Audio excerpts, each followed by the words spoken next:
a esta reunión, invitamos de ese equipo a John y a Juan. Juan además está en el equipo que creó el presidente Piñera, y la idea es que podamos trabajar y mirar un poco y reflexionar juntos. Hay representantes ahora de la Universidad de Chile, de la Católica, están representantes Express, están un John que viene. ¿Tú, John, estás en qué universidad? En la Porfibañez. Sí. Entonces, la idea era poder avanzar en esa línea. Ahora, nuestra comisión está el senador Coloma, está la senadora Goich, está Alfonso de Urresti, está Chaguán, y yo invité especialmente a Kenneth Pugh, porque Kenneth ha sido uno de los senadores más interesados en estos temas, y yo le quiero proponer a Kenneth que nos ayude a coordinar este equipo de trabajo, ¿vale?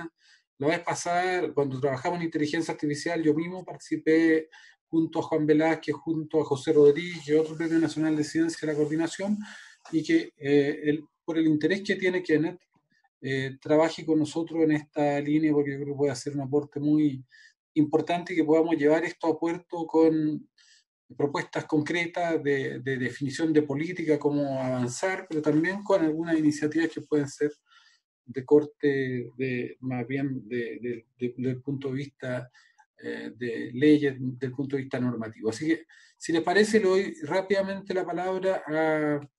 Esta reunión está siendo grabada. Pablo. Empezamos, Pablo, hagamos una presentación breve, podemos después abrir un poco de discusión, y después pasamos al segundo tema, y yo les pido que cuando intervengan se presenten para dejarlo grabado, Pablo. Buenísimo. ¿Me escuchan bien? Muy bien. Ah, qué bueno. Muchas gracias por la introducción, senador. Estoy tratando acá de ubicar todo en la pantalla. Darle las gracias por la invitación. Voy a presentar resultados de trabajos que he hecho y trabajos que estoy haciendo. Entonces, hay cosas que están bastante como en la discusión. Recientemente consideré el COVID como un catalizador de estos cambios de adopción tecnológica y futuro del trabajo, y ha tenido harto impacto. De hecho, gracias a eso conversamos con el senador Girardi y hoy estoy aquí presentando.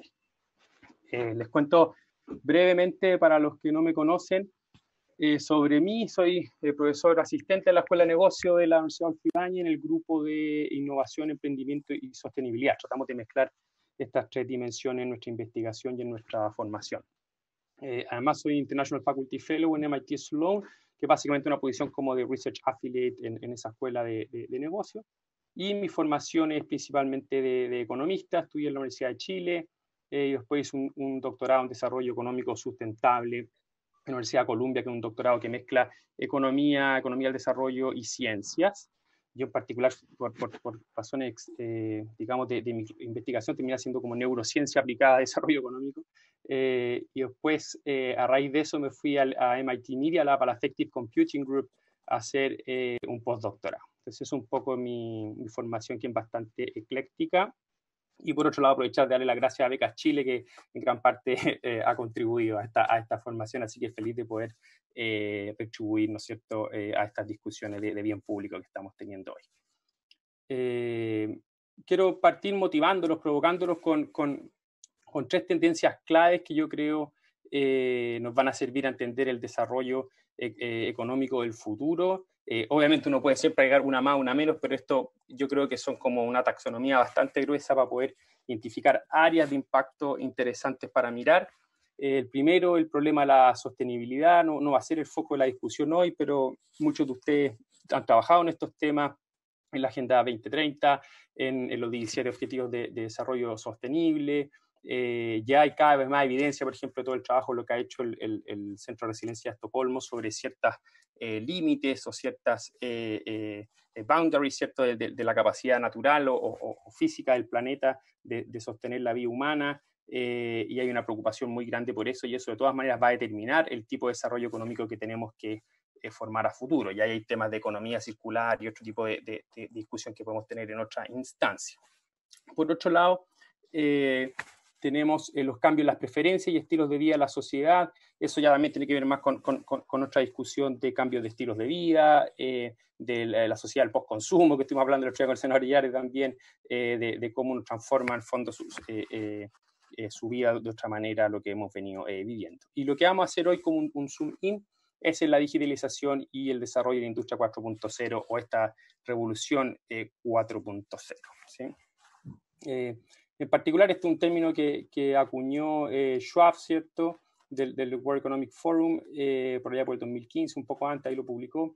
Y es básicamente, bueno, todos ustedes acá son expertos, muchos de ustedes súper expertos en áreas que son más sectoriales de tecnología, que eso lo conversamos harto también el otro día con el senador Girardi sobre incorporar en la discusión técnicos sectoriales, ¿cierto? Pero a nivel como general, si uno quiere pensarlo mal en términos de cómo esto está cambiando el desarrollo de la digitalización, de los computadores cognitivos, o lo que se llama inteligencia artificial, el deep learning, etcétera, cómo está cambiando la forma de hacer negocio y hacer las cosas. Entonces, muchos modelos de negocio, formas de hacer las cosas, tanto en política, en negocio, etcétera, quedan obsoletas y crea, en teoría, múltiples otras posibilidades, ¿sí? En estudios que he hecho hace poco, he estado como en dos líneas. Uno, estudiando economías en desarrollo. Ahí veo 11 economías en desarrollo y estimamos la probabilidad predicha basado en las tareas que las personas realizan en su ocupación, cuál es su probabilidad predicha de que su trabajo sea automatizado, y clasificamos aquellos que su probabilidad a nivel individual es mayor del 70%, o sea que muchas cosas de las que hacen, muchas de las tareas que hacen en su ocupación son automatizables, los clasificamos como de alto riesgo, ¿sí? Entonces, esa gente uno debería tender a pensar así en forma más coloquial que van a quedar sin pega, ¿sí? En fondo, gente que va a ser o desplazada, como se dice más en la literatura. Y esto fue interesante porque, de hecho, lo publiqué en el MIT Sloan Management Review, porque es de los pocos trabajos que hay sobre economías en desarrollo, ¿sí? Y eso va a ser interesante la discusión que quiero que tengamos al final para ver, en base a su experiencia, qué otras aristas, otras dimensiones son interesantes de ver respecto a la típica literatura que se hace en la economía avanzada y lo que tenemos que hacer desde la economía en desarrollo. Y después, a raíz de eso, trabajé con la gente del Banco Interamericano de Desarrollo y hicimos un trabajo con un foco más en América Latina. Consideramos 4 países de América Latina de los cuales podíamos conseguir microdatos a nivel del trabajador, y estimamos que un 21% de las mujeres y un 19% de los hombres tienen un alto riesgo de automatización, ¿sí? Basado en la misma lógica. Más interesante en este trabajo, logramos, dado las bases de datos que usamos, tener un poco mayor granularidad o mayor detalle en las tareas que estas personas desarrollaban en el trabajo y ver cómo esas tareas correlacionan negativamente, ojalá, ¿cierto?, con este riesgo de automatización. O sea, cada vez que el índice acá es negativo y significativo, uno puede argumentar que los trabajadores o trabajadoras que están desarrollando esas tareas en el trabajo tienen un menor riesgo de ser automatizados, ¿sí? Y acá les destaqué el caso de Chile. Tenemos, como pueden ver, Bolivia, Colombia y El Salvador también en la muestra y el agregado de América Latina. Pero para el caso de Chile que nos compete hoy, tenemos que, por ejemplo, en marketing y contabilidad es algo que para las mujeres les aumenta su riesgo de automatización. Esto, como me imagino muchos de ustedes acá saben, esto es debido a todos los avances que han habido en contabilidad, sobre todo para automatizar los procesos contables. Pero por otro lado, tenemos que, tanto para hombres y para mujeres, la gestión y la comunicación sigue siendo algo que un poco protege o que no va a ser automatizado en el corto o mediano plazo. ¿Sí? Lo mismo con habilidades de ciencia, tecnología, ingeniería y matemática cuantitativas y para el caso de los hombres, ICT, ¿cierto? Tecnologías de información y comunicación. Y por otro lado también tenemos el tema el nivel de educación alto, o sea, gente que estudia más de 13 años.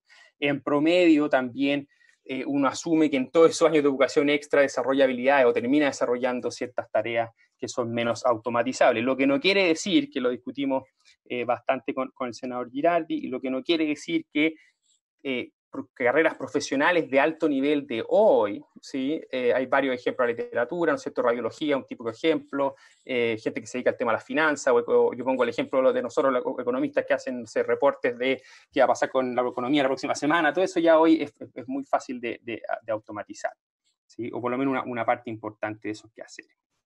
Entonces, pero no obstante, la educación sigue siendo un elemento importante para proteger o mitigar o disminuir este riesgo de automatización, ¿sí? Lo que les voy a mostrar acá, estos ya son datos para Chile usando la CACEN, ¿sí? Antes estábamos usando la PIAC de la OECD, esto es la CACEN.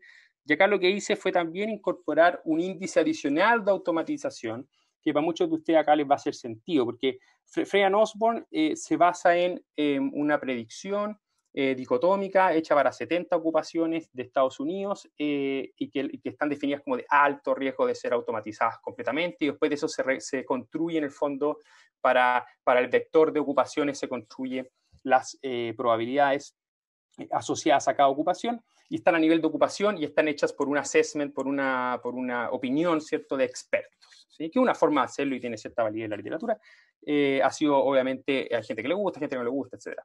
Y en fondo, para poner la otra forma, que sería otra forma robusta de medir esto, sería ir a mirar las patentes de cosas que están ya patentadas y que están los registros de las patentes y que está descrito qué hace lo que está patentado, y ver si cómo eso hace un match con lo que está descrito en las descripciones de las ocupaciones en la ONET y en ciertas bases de datos americanas, y se puede hacer un paralelo, ¿no es cierto?, y un match de estos indicadores. Entonces, uno puede tender a pensar que lo de web es un poco más conservador y debiera dar números típicamente un poco más pequeños, ¿sí? Y acá tengo dos columnas para cada indicador, solo ilustrativo para que vean que hay heterogeneidad a nivel de edad, de género, por ejemplo, y de quintiles de ingreso.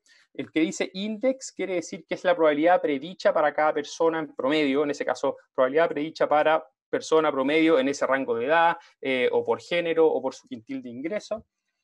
Y el alto riesgo es la fracción en esa celda, digamos, la fracción en ese rango demográfico, que su probabilidad predicha es mayor a 70%. Entonces, eso es para ver cómo más el impacto en las personas. Acá al final del día queremos saber cuál es el riesgo de un porcentaje importante de nuestros conciudadanos de perder la pega, y queremos tratar de entender eso mejor y queremos un poco modelarlo. Entonces, una cosa es ver la probabilidad predicha, que es el promedio de la probabilidad predicha de esa celda, y por otro lado tenemos la fracción de trabajadores que tiene más de 70% predicho, o sea, los que están como con un porcentaje muy importante de sus tareas con riesgo de automatización. ¿Sí? Acá heterogeneidad interesante, tenemos por ejemplo para la edad, después del primer rango entre 18 y 25, que es la gente que podría estar típicamente o educándose en la educación terciaria, o trabajando pero con poca capacitación, el riesgo es bastante alto. Después cae entre 25 y 24 y después sube monotónicamente, ¿cierto?, hasta la de jubilación. Entonces pasa ahí, por ejemplo, de 33% a 36, 42, hasta 47. Por el lado de las mujeres, tenemos que la fracción de mujeres en alto riesgo, si consideramos el índice web de las patentes como el índice más conservador, si se quiere, es de un 13%. O sea, podríamos decir, si uno le crea esta metodología y uno le crea estos datos, etcétera, uno podría decir, hay un 13% de mujeres que están en alto riesgo de perder su trabajo en Chile. Y esto es dramático porque no es el hecho de perder el trabajo y uno va y se cambia de la empresa A a la empresa B. Uno pierde el trabajo porque tu quehacer y tu expertise, tu know-how, lo que uno viene haciendo hace tiempo, se automatiza. Entonces, tú pierdes la capacidad de encontrar trabajo subsecuente en esa misma ocupación o haciendo ese mismo cúmulo de tareas, ¿sí? Y ese porcentaje es 21% para los hombres, un poco más alto para los hombres, dado cómo está hecho estos casos. Si fijan, para el caso anterior con la PIAC, da un poquito menor para los hombres, de hecho. Perdón, a nivel agregado en América Latina. Aquí, por último, tenemos la tabla de por quintil de ingreso, y tenemos que el quintil 1 de ingreso hay un 35% de la población que pertenece al quintil 1 de ingreso, eso quiere decir al 20% más pobre de Chile según la CACEN de 2017. Hay un 35% de esa población que está con riesgo de quedar desplazado del mercado laboral, que es brutal, en comparación a un 4% del quinto quintil. Esto es un dato muy duro, muy desolador, muy preocupante, y por otro lado, todos ustedes que son expertos en temas afines, no es sorprendente. ¿Sí? En el fondo, en el quintil 1 vamos a encontrar a la gente con más vulnerabilidad, con más problemas de salud, con menor nivel educativo, etc. O sea, como que algo que en el fondo los datos reflejan muy bien esa precariedad y esa vulnerabilidad que uno observa en la realidad, y los de aquí que se dedican a la política lo ven en terreno, por ejemplo. Uno acá también lo puede ver en los datos. ¿Sí? Acá ya tenemos el gráfico de nuestro país a nivel subnacional. Este fue como el nivel más pequeño que pudo agregar los datos, dadas las características de las bases de datos que tenía, la ocupación, etcétera, que fue a nivel de provincia. ¿Sí? Entonces tenemos quintiles de ingreso de automatización laboral a nivel subnacional, y en ese caso lo que queremos ver acá es entenderlo. Acá estamos reflejando los quintiles, o sea, más clarito el quinto quintil, quiere decir valores más altos de este riesgo de automatización, y más oscuro es el primer quintil, quiere decir valores más bajos. ¿Sí? Hay heterogeneidad a nivel provincial, y esto es interesante porque típicamente uno habla de Chile, ya, tenemos un promedio agregado de Chile, después uno puede hablar a nivel de regiones, tenemos promedio a nivel de regiones, pero dentro de las regiones hay mucha heterogeneidad también, y la gente acá que es política, por ejemplo, tenemos al senador Chaguán hoy por Valparaíso. Si uno considera Valparaíso, la provincia, y San Antonio como provincia, que son zonas de servicio, la industria del puerto, por ejemplo, ya fue tecnologizada, tiene valores muy bajos, ¿sí? Tiene, por ejemplo, un 0,09% promedio para Valparaíso y un 12%, digamos, para San Antonio. ¿Sí? Pero si consideramos dentro de esa misma región a San Felipe o Petorca con una vocación más agraria, los números nos da 30%, sobre el 30%. Entonces, dentro de las mismas regiones también tenemos heterogeneidad, y lo ideal es poder llegar al nivel comunal o ir como bajando, llegando a datos más como granulares respecto a esto. Si tenemos limitancia con la calidad y cantidad de datos. Esto, solo para seguir mostrando la heterogeneidad de datos, esto es predicción por automatización por sector. Entonces tenemos sectores como finanzas, educación o servicios sociales, hoteles y restaurantes, que están muy poco afectados por la automatización. O sea, todavía no hay tanto riesgo en esa línea. Sí, vamos a ver que la forma de entregar estos servicios va a cambiar y está cambiando dada la pandemia. Y por otro lado, en el lado opuesto, tenemos agricultura, explotación de minas, construcción o incluso pesca con valores muy altos de riesgo de automatización. Entonces, después cuando uno traspasa esto a un mapa, uno puede ver esta heterogeneidad en distintas dimensiones. Este mapa me gusta harto y tiene 4 dimensiones, ¿sí? Tiene, por un lado, en el eje Y, con el eje vertical, un índice de capacidad de trabajo remoto, ¿sí? Y esto ya nos estamos metiendo como en cómo el COVID y la pandemia que estamos viviendo puede acelerar estos cambios que estamos observando en los datos que lo mostraba anteriormente.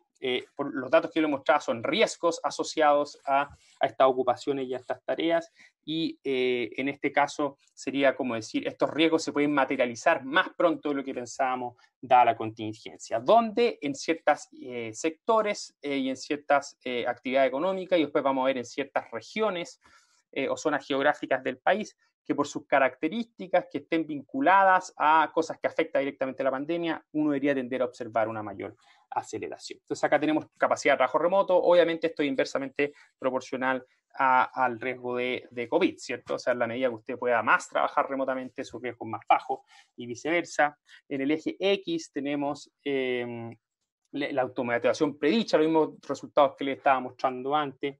Después los colores nos muestran el quintil de exposición, ¿sí? Esto es un índice que está hecho para Estados Unidos, que nosotros lo extrapolamos pegándolo a nivel de ocupación, donde uno puede construir para cada ocupación, esto está autorreportado, ¿sí? Uno puede construir para cada ocupación a nivel autorreportado, cuál es la exposición que esa ocupación tiene para, esto es general, esto viene de antes del COVID, esto viene para enfermedades infecciosas, ¿sí? Todo tipo de riesgo de enfermedad infecciosa, y eso uno se le pega al vector de ocupaciones, y uno puede en el fondo sacar, en este caso, los cuartiles, ¿cierto? de exposición a estas enfermedades, que hoy lo podemos entender y se puede extrapolar fácilmente a aquel riesgo de la pandemia.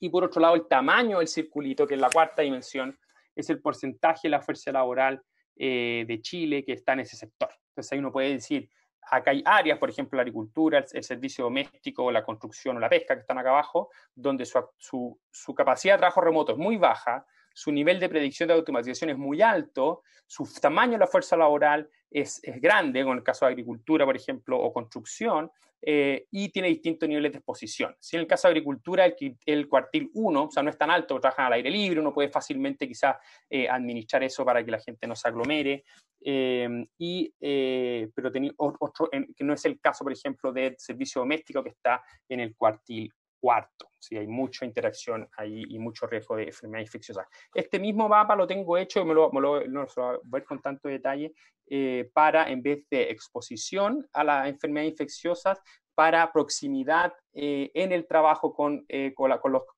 trabajadores y con tus compañeros de trabajo. Entonces, se crean estos índices para ocupaciones, por el Código del Fondo Internacional de Ocupaciones, y dan a entender que ciertas ocupaciones uno trabaja más cerca de gente que otras. Entonces, por ende, también es como son áreas o dimensiones donde hoy cuesta más levantar las cuarentenas o hacer estos procesos de transición, obviamente en sectores donde uno sabe donde hay mucha interacción física, ¿sí? Entonces, son dimensiones interesantes que también muestran una heterogeneidad similar. Y ya, este gráfico es un poco lo mismo que el anterior, pero lo agrego a nivel de regiones, ¿sí? Entonces tenemos las regiones de nuestro país y vemos que también hay heterogeneidad en términos de capacidad de trabajo remoto y automatización predicha a nivel de regiones, tamaño de fuerza laboral y exposición a enfermedades infecciosas o COVID en este caso particular que tenemos hoy. Y acá claramente esta heterogeneidad que observamos está conducida por la vocación territorial económica de estas regiones. Entonces, obviamente, regiones que tengan una vocación agraria más fuerte, el Maule, si esto era el senador Coloma, que no puedo ver si está conectado, en el Maule sí tenemos una fracción importante de la población que trabaja en el sector agrario, por ende está bien a la derecha en el fondo en el eje X, ¿cierto? Eso para cerrar. Esto es lo mismo, pero usando este indicador de proximidad que les contaba, da una heterogeneidad bastante similar. Y lo mismo acá con este mismo índice de proximidad física que poco está co-founding con el de Exposure to Disease. Y ya para cerrar, porque me dijeron que presentara 20 minutos para motivar la conversación, creo que todos queremos ahí dar nuestras impresiones, algunas conclusiones y desafíos pendientes que veo de este trabajo. Por un lado, existe un riesgo de desplazamiento de trabajadores por máquina a nivel global. ¿Sí? Eso se ha estado estudiando. El desarrollo de tecnologías hoy en Estados Unidos, en Europa, en Asia, etcétera, la capacidad de poder moverla a través del planeta es muy alta, ¿sí? Antiguamente estaba, no sé, la teoría de George Diamond, ¿no es cierto?, que uno las movía por las axis horizontales de los mapas porque compartían el mismo clima y la tecnología agraria era la que uno la podía mover en forma horizontal, ¿sí? No vertical. En este caso, hoy se mueve por la nube, ¿sí? Ni siquiera hay que físicamente moverse. Entonces, muy rápido. Entonces, todo lo que uno, si bien faltan estudios, que es como el punto 2, si bien faltan estudios en países en desarrollo, gran parte de la evidencia y de los desarrollos que uno puede observar a nivel de los países desarrollados es fácilmente, o el costo de transacción, si se quiere traerla a un país como Chile, es cada vez menor. Y existe esta incipiente evidencia para la región y economía en desarrollo, un poco la que le mostré yo que hice con el BID. Hay otro trabajo que es sobre Chile, que hizo la Universidad Católica el año pasado, la gente de CLAPES, que también es interesante, en fin, pero en el fondo hay poco trabajo que se ha hecho en economía en desarrollo.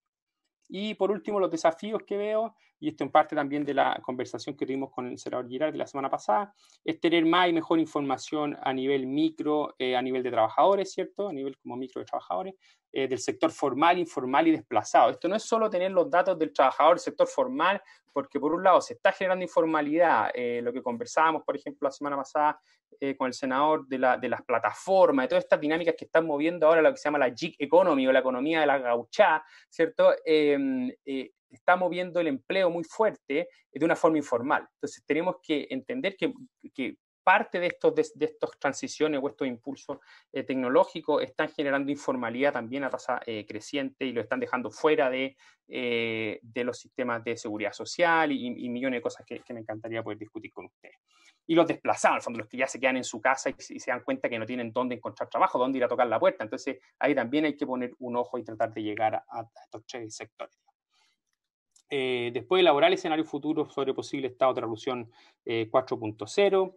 Esto es importante para después poder hacer o diseñar políticas públicas, que era la introducción que está dando el senador sobre cómo hacemos política pública que es contingente a lo que va a pasar. La grabación se ha detenido.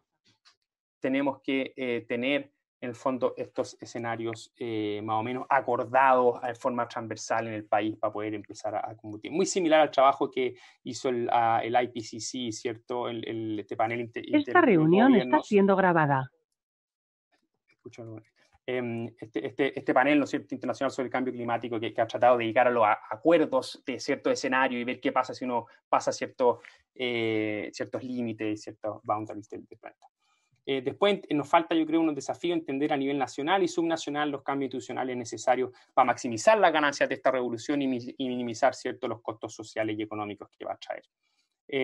Por último, Chile muestra números preocupantes, como les mostraba, tanto a nivel etario, como de género, como por quintil de ingresos, y tenemos que avanzar rápidamente en entender mejor los fenómenos, porque esto está ocurriendo muy rápido, más rápido de los ciclos, por ejemplo, académicos, y todos los profesores que están acá me van a apoyar, los ciclos académicos son muy lentos, ¿sí? Entonces, en fondo, ¿cómo hacemos para poder adaptarnos y poder entender mejor lo que está pasando, siendo que la velocidad de lo que está pasando quizás es más rápida de la que podamos entenderlo? Entonces tenemos que sistematizar, ponerle harta cabeza en cómo ordenamos lo que está pasando para poder ir, ojalá, entendiéndolo lo mejor posible. Después tratar de, obviamente, distinguir cambios transitorios versus permanentes, por ejemplo, lo que está pasando ahora con el COVID, la velocidad de estos potenciales cambios son también temas que deberíamos tratar de entender, y entender en qué medida esta pandemia en el fondo acelera o no estos procesos de adopción tecnológica, que es un poco la hipótesis de este último trabajo que hice con Gabriel Cruz de estos temas. Eso sería lo que tengo para mostrarle hoy. Ojalá lo haya persuadido y provocado para que tengamos una discusión entretenida. ¿Siente? Gracias. Francisco, espera un poco. Mira, la idea, Pablo, retira la... Eso. Dejo compartir. Vamos oyendo todo. Yo lo que les quiero proponer es lo siguiente. En Chile hay muy poco trabajo y a nivel internacional muy poco trabajo en este ámbito. Entonces yo prefería proponerle a Pablo que constituyéramos un equipo de trabajo y tuviéramos una discusión más a fondo después. A mí me parece que este es un tema central, crucial, para poder, primero, evaluar cómo vamos a hacer las políticas públicas. Estamos trabajando en el tema de reforma previsional, en un escenario donde la solución es el aporte del empleador, cuando probablemente vamos a tener un cambio en la institución de trabajo muy profundo, ya sea porque las plataformas van a ir terminando con los asalariados y van a ser personas sin contrato fijo, o porque va a haber reemplazo. Además, a Pablo yo le decía que hay que evaluar esto en un escenario de cómo están evolucionando exponencialmente las tecnologías digitales, no son lineales y están teniendo un proceso de aceleramiento por la cantidad de datos, por la robustez de los algoritmos que son cada vez más complejos. Entonces no es lineal. De hecho, el aprendizaje por reforzamiento recién es una tecnología que viene en el año 2012, muy reciente. Y esto va a ser muy acelerado. Entonces, yo le quería proponer que dejáramos esto acá y tengamos, Pablo, una reunión con un colectivo que formemos ad hoc a partir de esto, y a los que están acá pueden participar si están interesados. Vamos a hablar con los rectores de Chile, Católica, Santiago, y bueno, está ahí John de Adolfo Ibáñez, tú ya estás, para armar con las universidades y la gente que tenga interés un equipo de trabajo para esto. ¿Les parece? Buenísimo. ¿Ah? Y para que pasemos al segundo tema, que era el que teníamos preparado, porque ahí tenemos varios, que es todo el tema de cómo podemos avanzar en un sistema de interoperabilidad, en un ecosistema integrado digital que vaya generando o descompartamentalizando las experiencias que hay. Nosotros, por lo menos en salud, no sé si Juan está conectado, si hemos tenido muchos problemas para avanzar en salud porque no hay un repositorio único de datos. Yo creo que lo que hemos hecho ha sido muy, yo diría, poco eficiente y poco eficaz, pero yo creo que hay que conectar a todo el chasis digital, todo el ecosistema digital, para poder tener una interoperabilidad general. Bueno, pero yo no me voy a profundizar más.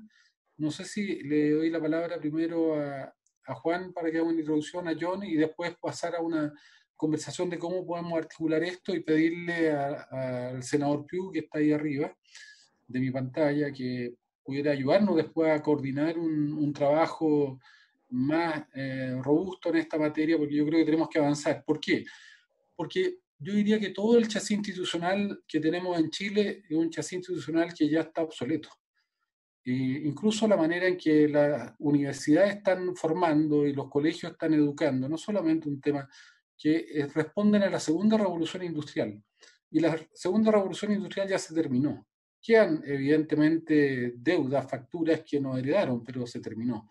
Y nosotros tenemos que generar un chasis institucional y una manera de gestionar la incertidumbre que está generando este sistema o esta nueva era, porque además la segunda revolución industrial estaba más bien aparejada a la certidumbre, a la gestión de la certidumbre que la incertidumbre. Y entonces, ¿cómo podemos nosotros generar un chasis institucional para la cuarta revolución industrial, para tratar de gobernarla, que tenga pilotaje democrático, que tenga comprensión, adaptar las instituciones a esta nueva civilización digital que está produciendo cambios muy profundos, y cómo gestionar y navegar en la incertidumbre, que es distinto a los procesos que se vivieron en la segunda revolución industrial, para la cual nuestro Estado, nuestra manera de entender las cosas y de educar y de formar, y las políticas que tenemos y las normas que tenemos están más bien centradas. Entonces, la idea es cómo hacer esa reflexión y cómo construir efectivamente ese chasis institucional que además tenga como objetivo central el mejorar la calidad de vida de las personas en todos los aspectos, pero sobre todo adecuarnos a la nueva realidad y a la nueva economía y a la nueva cultura social que viene. Entonces, yo no sé si John y después Juan, y después poder hacer una conversación y después darle la palabra a los senadores y senadoras para que podamos constituir un colectivo de trabajo, y tenemos una muy buena experiencia como lo hicimos en inteligencia artificial, que podríamos aplicarlo también a este desafío. Guido, ¿me da 10 segundos? Por supuesto. Sí, pasivo. Yo voy a estar entrando y saliendo porque tengo otro Zoom, pero que yo encuentro muy importante lo que dijiste y como aporte a los profesores y a los investigadores, esto del chasis. Yo creo que es súper importante definir bien cuál es el actual chasis, que realmente uno se pierde mucho respecto de esa, porque habla del chasis, pero hay que identificar el chasis, porque eso ayuda mucho conocer esa identificación para ver dónde deben ir las piezas nuevas, porque realmente uno habla de una estructura dando por sabido que todos entienden que el chasis son las universidades, qué universidades, qué estructura, qué son los ministerios, qué ministerio, en qué parte. De repente uno puede ver incluso superposiciones, puede ver desconcentración, no sé. Creo que sería interesante, digamos, tener esa información, no para ahora, pero tener un cierto mapa, y creo que siempre ayuda mucho a este tipo de discusiones, porque eso define qué es lo que hay que, dónde, cómo y en qué institución hay que modernizar para estar a la altura de los tiempos. Quería hacer ese comentario nomás, Guido, porque encuentro que es importante ese concepto meterle gráficamente diseño.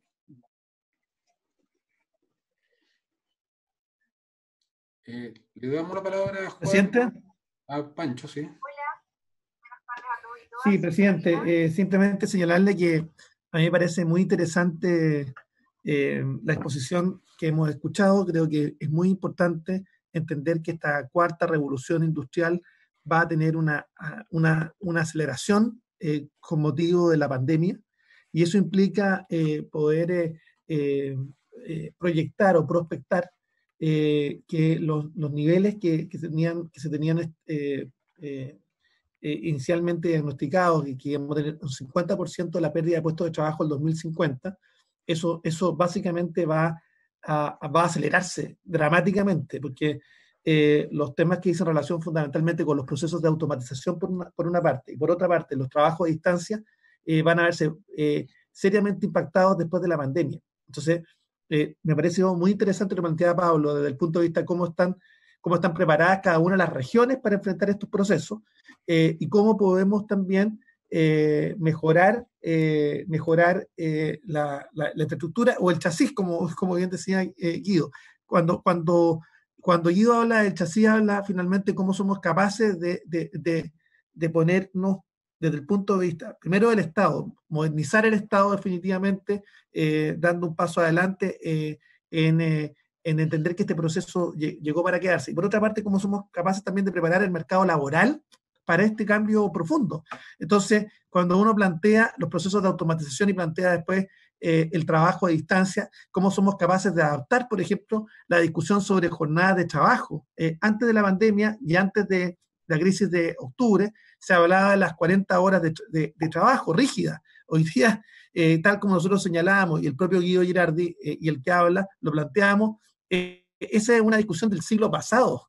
Hoy día, básicamente, es cómo somos capaces de flexibilizar jornadas de trabajo, cómo somos capaces de flexibilizar en términos del acceso a las nuevas tecnologías para incorporarlas con toda fuerza. Entonces, a mí me interesaría en algún minuto que Pablo pudiéramos trabajar con él para este diagnóstico inicial respecto a cómo están preparadas las regiones, cómo podemos hacer la bajada y, en definitiva, poder trabajar desde esta comisión para mejorar esa base que nos permita proyectar y prospectar lo que se nos viene por delante.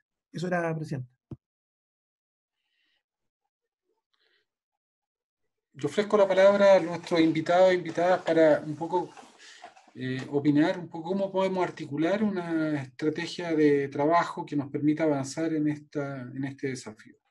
No sé, John, Juan, empiecen ustedes que son de la casa y después le damos la palabra a los que la vayan pidiendo. Y después, evidentemente, Kenneth puede cerrar un poco, puede opinar. Presidente, ¿me escucha? Sí. ¿Escucha? Sí. Bueno, primero que todo, sí, de todas maneras. Bueno, muchas gracias a todos. Estoy en este momento en la clínica Santa María. Mi nombre es Juan Velázquez. Yo soy ingeniero civil eléctrico e ingeniero civil en computación de la Universidad de Chile. Hice mi doctorado en Ingeniería de la Información en la Universidad de Tokio, en Japón. Hice un postdoctorado, bueno, en gestión del conocimiento en la Universidad de Oxford, en Inglaterra, y eso ya hace como unos 15 años. Y llevo trabajando, no sé, pues ya voy a cumplir unos 30 años trabajando en temas relacionados con inteligencia artificial y con manejo de datos. Mi intervención en este momento tiene que ver fundamentalmente con lo relacionado justamente a lo que plantea el senador respecto del chasis, enfocado en lo que es el tema médico, ¿cierto? La medicina, la salud, etcétera, etcétera. Claramente estamos en un cambio bastante rupturista, bastante grande. Durante miles de años prácticamente, desde Hipócrates, los médicos han estado trabajando con lo que es curar enfermedades. Y el cambio disruptivo en los últimos 10 años se ha ido enfocando a cómo prevenir justamente la enfermedad, o mejor dicho, cómo mantenemos la salud, ¿de acuerdo? Cómo mantenemos la salud de la población. Para poder hacer eso, esencialmente en los focos han estado centrados en lo que hoy en día se conoce como las 4P en medicina. Una medicina que sea capaz de ser predictiva, que sea capaz de ser participativa, es decir, participa no solamente el paciente, sino que también las personas del entorno, que sea capaz de ser personalizada, porque tengo que darle la misma píldora a una persona que a otra persona si le duele la cabeza, siendo que son organismos totalmente diferentes, y que también tenga esa parte, ¿no es cierto?, que nosotros podemos hacer prevención de lo que va a venir. Claramente la crisis del COVID ha hecho que muchas de estas cosas que estoy conversando se hayan acelerado tremendamente. Y bueno, me van a perdonar, pero mi base siempre son los datos. Para poder hacer todo este asunto necesitamos datos de calidad, datos que de alguna manera estén consolidados, que estén limpios, que permitan hacer todos los trabajos futuros que tienen que ver con procesamiento masivo, extracción de información, extracción de conocimiento, y que también, ¿no es cierto?, nos pongan en una forma diferente de pensar la medicina, en el sentido de cómo nosotros mantenemos la salud. Yo suelo decir lo siguiente, bueno, ¿cuál es el problema que tienen los hospitales? Es que está lleno de gente enferma. Sí, pero ¿por qué está lleno de gente enferma? Efectivamente porque no se cuida la salud. Y no se cuida la salud porque, bueno, no tuvo hábitos para cuidar justamente la salud. Digamos que el COVID a nosotros nos está mostrando una serie de enseñanzas que a partir de un manejo correcto de los datos podemos hacer ciertas prevenciones y hacer ciertas extrapolaciones que permitan paliar los efectos negativos de algo que todavía es bastante desconocido. Yo no soy médico y entiendo que todas estas cosas, ¿no es cierto?, requieren de es un esfuerzo mancomunado en el cual todavía no tenemos certeza de cómo se puede solucionar, pero lo que está claro es que a partir de ese chasis que habla justamente el senador Girardi, podemos empezar a proyectar una cantidad bastante grande de cosas. No solamente desde el punto de vista de investigación, que tanto nos gusta a nosotros. Este último tiempo se ha hablado mucho de los datos y la calidad del dato y todo lo demás, sino que también de las posibilidades que pueden abrirse desde el punto de vista de la innovación y el emprendimiento mismo. Hemos sido testigos que este último tiempo han habido innovaciones bien interesantes producto del COVID y que nos muestran que tenemos una capacidad instalada que no es menor, que la cual requiere ser nutrida y requiere de un ecosistema para que se siga expandiendo. ¿De acuerdo? Entonces, en este chasis, más allá de simplemente pensar en la interoperabilidad, es que de alguna manera vayamos pensando en cómo hacemos para que se articulen las cosas, de tal forma que tanto la academia pueda hacer investigación de calidad, pero también la industria sea capaz de hacer innovaciones, sea capaz de hacer emprendimientos, y también el Estado mismo sea capaz de responder justamente de una manera mucho más rápida a lo que son, digamos, los desafíos que nos ponen justamente este tipo de situaciones. En estos momentos, claro, le contaba al senador hace un rato atrás que en la mañana tuve un accidente, me fracturé el radio. Bueno, mis exámenes médicos están acá en la clínica Santa María, en la clínica alemana y en unas cuantas clínicas más, los exámenes médicos de mi vida. Pues bien, cualquier proyección que se haga de esta revolución en la medicina, las 4P, requiere de que estos exámenes estén de alguna manera en un solo lugar, que permitan justamente hacer análisis sobre eso, no solamente el ADN de mi cuerpo, que va a decir qué es lo que va a pasar en el futuro, pero, sino que también el medio ambiente al cual me he visto enfrentado y los exámenes médicos que han estado dando vuelta. Por último, simplemente señalar que todas esas, digamos, variables, hoy por hoy tienen soluciones tecnológicas, ¿de acuerdo? Y esas soluciones tecnológicas, hay países que ya las han empezado a implementar, tenemos el caso de Inglaterra, ¿no es cierto? Tenemos el caso de Corea, los mismos japoneses, pero que no han sido de la noche a la mañana. Estas no son voluntades, digamos, de un gobierno de turno, sino que son políticas de Estado que demandan de varios años para que esto se pueda implementar y que el beneficio va a ser gigante para toda la población. Ese es mi comentario, senador. Gracias. John. Gracias, senador. Buenas tardes a todos. Mi nombre es John Atkinson, profesor de la Adolfo Ibáñez. Llevo más o menos unos 30 años en la academia, digamos, y trabajando preferentemente en temas de inteligencia artificial. He estado involucrado dirigiendo en los últimos 15 años algunos proyectos del sector público, por tanto, nos hemos encontrado con algunos problemas interesantes.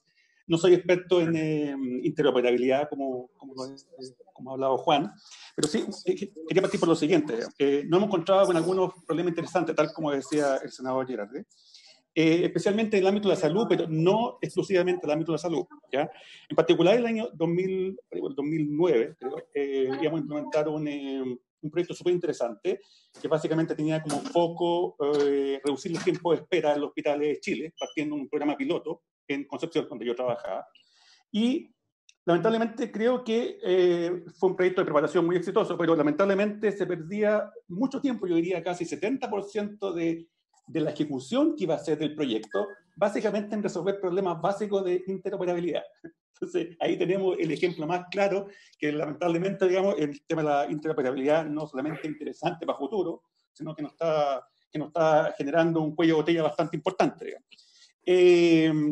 Ahora, el tema, ¿cómo ha cambiado eso en el año 2009 a ahora? Que a lo mejor se podría pensar, como decía el senador, en las nuevas soluciones que vienen, ocupando las nuevas tecnologías, pero yo creo que hay un cambio no menor, que también lo había mencionado Pablo Egaña, un cambio no menor en la tecnología que había muchos años atrás versus la que hay hoy en día, porque si uno está dentro del mundo de esta segunda revolución tecnológica, se va a dar cuenta que hay un componente importante que es la autonomía y la inteligencia de las máquinas. Eso va a hacer que toda nuestra concepción, como estamos viendo todos los sistemas, toda la interoperabilidad, va a cambiar y está cambiando diametralmente.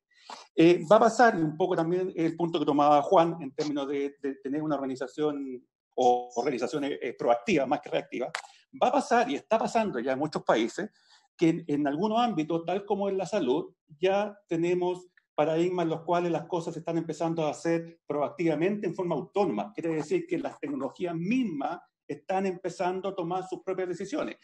Porque eso afecta al sector público, que yo creo que es un tema que va a empezar a ser súper transversal, porque cuando las tecnologías empiezan a tomar decisiones en forma autónoma, lo que van a requerir es acceder a un montón de datos y conocimientos. El pequeño detalle que ese dato y conocimiento no solamente va a estar en el sector público, va a estar en el sector privado. Entonces ahí vamos a tener un problema doble de interoperabilidad, porque si ya tenemos algunas dificultades de interoperabilidad a nivel público, digamos, la ataque público, más encima tenemos esta otra problemática de cómo conectamos con lo privado, ¿ya?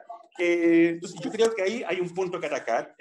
Claramente, como decía el senador, tenemos un chasis que tenemos que construir. No es fácil, porque tenemos que cambiar también totalmente el paradigma de cómo vamos a concebir las tecnologías, y especialmente porque también nos vamos a encontrar con algunos cuellos de botella interesantes, que en algún momento, algunas discusiones pasadas lo tocamos, que tienen que ver con el hecho que esto no es solamente desarrollar tecnología, sino que hay un montón de consideraciones éticas, especialmente en el ámbito de la salud, consideraciones legales, consideraciones de confidencialidad de los datos. Entonces tenemos un mar de cosas de qué preocupación. Yo creo que efectivamente, como dice el senador, esto amerita casi formar una mesa de trabajo solamente para hablar de eso, porque es un tema extremadamente complejo. Pero sí, yo creo que va a cambiar totalmente, incluso como estamos viendo ahora, el tema de la interoperabilidad. Pensemos que, como decía previamente, que vamos a tener tecnologías que nos van a poder ayudar a resolver problemas, pero en forma totalmente autónoma en términos de decisiones, lo cual es bueno y malo, porque vamos a tener que regularla.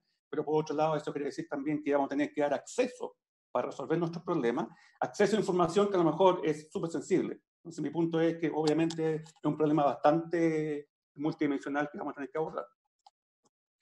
Gracias. José Inostroza, te doy la palabra. Vamos ahí avanzando un poco para que nos vayan opinando. Ok, ¿qué tal? Muy buenas tardes a todos. Súper rápido, mis comentarios son muy pragmáticos, sobre todo de la experiencia del programa de movilización del sector público, con varios casos puntuales en temas de digitalización, inteligencia artificial o aproximaciones. Lo primero hay que decir que yo siento que hay una oportunidad gigantesca, como todos nosotros acá probablemente, pero en el Estado en particular, por la escala del Estado, por la disponibilidad de datos, porque hay una ley de transformación digital que está en marcha, entonces esto se va a multiplicar las posibilidades de datos, y porque el Estado además tiene una capacidad de influencia en el sector privado importante, un caso famoso, el del Poder Judicial, y la utilización de los datos del Poder Judicial de una empresa que se llama Lemontech, que es bastante avanzada en materia de inteligencia artificial, etcétera, y así pueden haber muchos más casos. Así que la verdad es que la única pregunta, la pregunta relevante es por qué no hacemos más esfuerzos, más convicción, más políticas públicas en esta materia. Yo creo que para el análisis es importante hacer una precisión respecto a las condiciones organizacionales, más allá de la teoría general o las grandes tendencias. Esto se hace si es que hay algunas condiciones básicas. Liderazgo de la institucionalidad pública. Yo creo que todavía nos faltan directivos públicos que tengan mucho más visión estratégica y algunas competencias básicas en esta materia. La capacidad de identificar problemas relevantes que se pueden resolver con inteligencia artificial. Yo creo que hay una separación importante. Hay problemas dando vuelta y las capacidades de la solucionática respecto a eso yo creo que implica una competencia específica. Obviamente disponibilidad de datos digitales, competencia de equipo, recursos financieros, capacidad de evaluación de los proyectos, en fin. Lo que quiero destacar en esto es que son múltiples condiciones, pero contra lo que se puede pensar, probablemente la tecnología y la disponibilidad de datos no es el mayor de los problemas. En general, la tecnología se está disponibilizando, esa fue nuestra experiencia, no hay un problema de tecnología, y los datos están llegando y van a llegar cada vez más.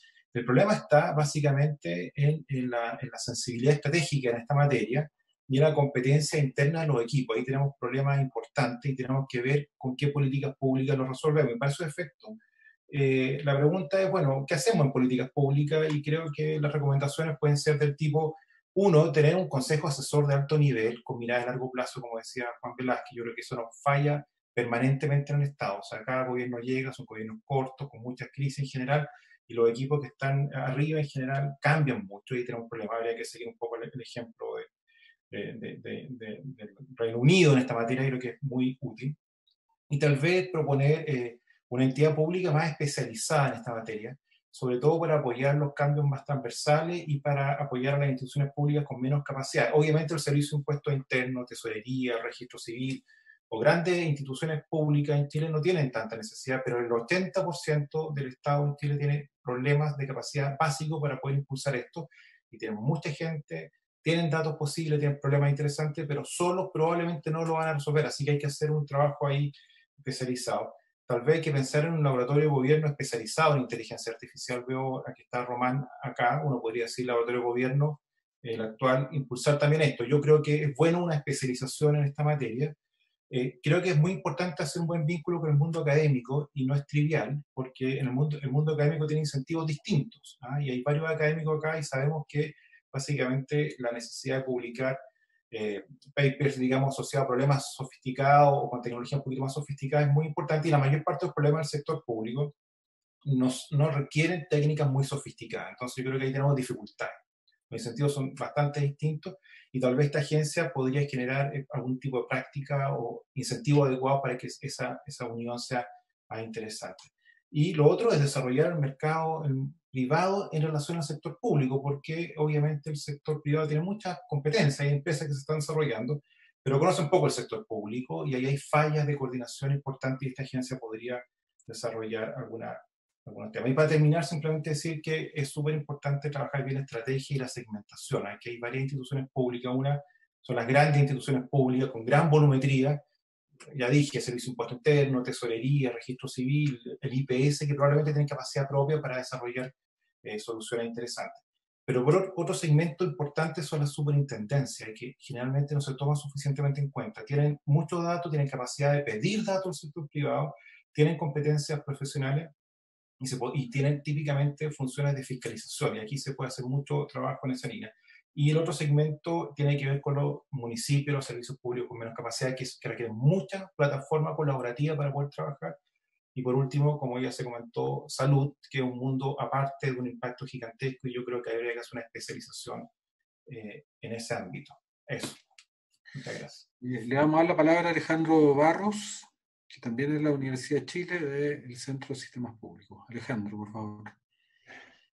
Muchas gracias. Gracias, senador. Bueno, mi nombre es Alejandro Barros, soy parte del Centro de Sistemas Públicos de la Universidad de Chile y me he especializado en temas de digitalización del Estado y he trabajado prácticamente en todos los países de la región con organismos multilaterales. A ver, yo lo que veo es una conversación que respecto de los datos en Chile ha estado bien como segmentada, como por nicho. Y no veo algo más consistente en que uno pudiera pensar en la política pública de datos.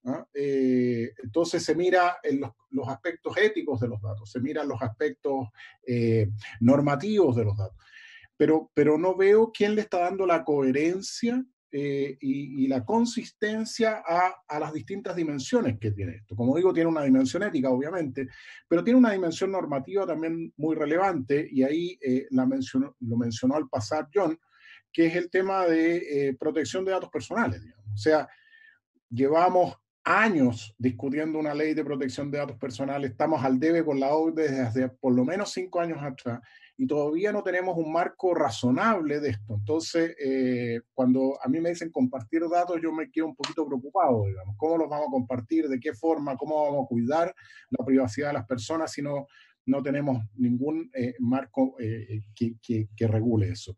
Lo otro es el tema de la interoperabilidad que se ha mencionado. Hemos pasado por distintos modelos en Chile, desde un modelo con lógica centralizada, es decir, una plataforma de intercambio de datos entre distintos organismos públicos.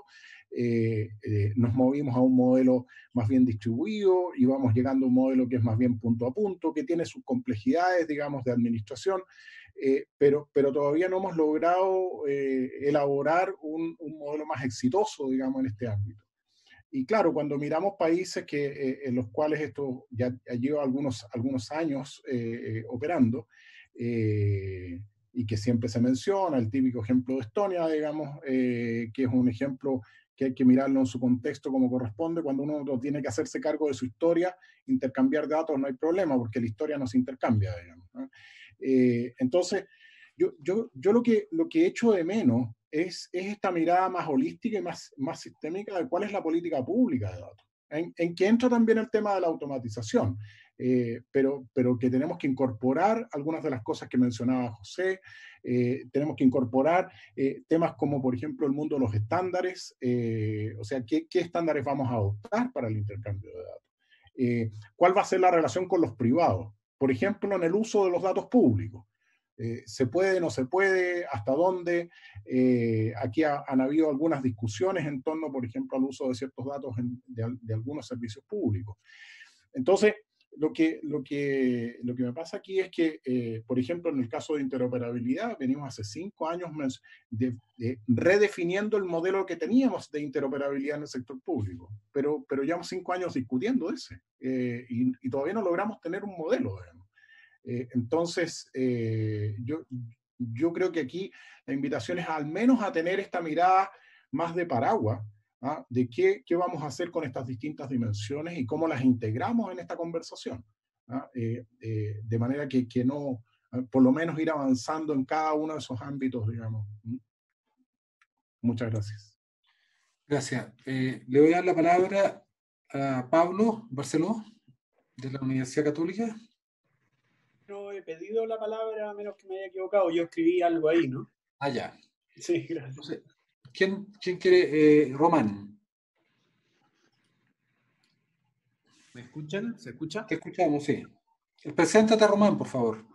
Súper, gracias, senador. Bueno, mi nombre es Román Joseph, yo soy el director ejecutivo del Laboratorio de Gobierno. Para quienes no conozcan lo que hace el Laboratorio de Gobierno, somos ya hace 5 años la agencia que empuja la aceleración de la transformación del Estado de cara a las personas, y trabajamos con distintos servicios públicos en una lógica de diseño de servicios sistémicos, y hemos logrado consolidar un framework, un modelo de trabajo donde poniendo siempre el foco en el usuario, quien usa los servicios públicos, ya sea transporte público, ya sea una oficina de Chile Atiende o ya sea la interacción con un subsidio, es entender a nivel de la estrategia, a nivel de los servicios, a nivel de la operación misma, sus procesos, su data, etcétera, y a nivel de los funcionarios, que son la organización que hace posible todo lo anterior, cómo podemos abordar problemáticas complejas, como decía José en su intervención, desde la óptica de la innovación y entendiendo qué capacidades se requieren para que esas innovaciones ocurran y sean sostenibles.